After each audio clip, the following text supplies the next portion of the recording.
when you do open water swims, you want to make sure that the water and the currents do all the work for you and you just go with them. You can gain a lot of extra time from just spending half an hour or so before your actual race preparing properly so you know what to expect at the time.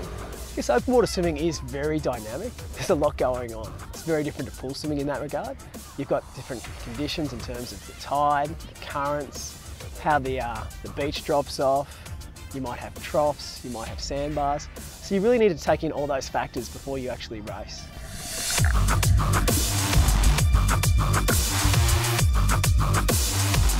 If you want to swim fast, you need to navigate perfectly.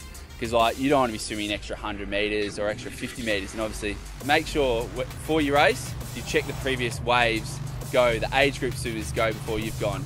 You'll see them swim off course and you'll see the better routes. Check if there's potholes, make sure you try and swim a bit of the course for your warm-up. Always do a warm-up for starters.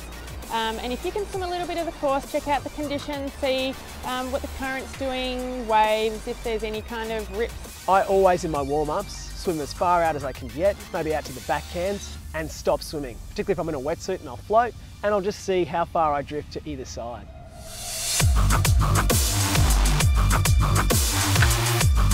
It gives me an idea of how much compensation I should be doing, maybe on my entry into the water, and also around the cans. The closer I get to the can, if I know the water's going to push me towards the can, I might think I want to approach that can a little bit further away, because you don't want to end up underneath or on the wrong side of the can, because having to adjust or correct can use a lot of energy.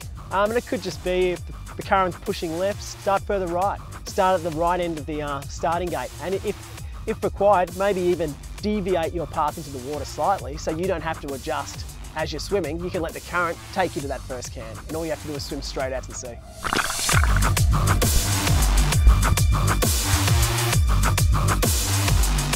Yeah, so in lots of open water swims, you'll see some swimmers trying to swim against the current to stay right on the buoys. And I'd say that's really a bad idea, because if you can just go with the current and you might be 20 metres off to the right of the buoys, but you'll hit the beach, and yeah, you might have 20 metres to run, but I'd rather run 20 metres than swim 20 metres.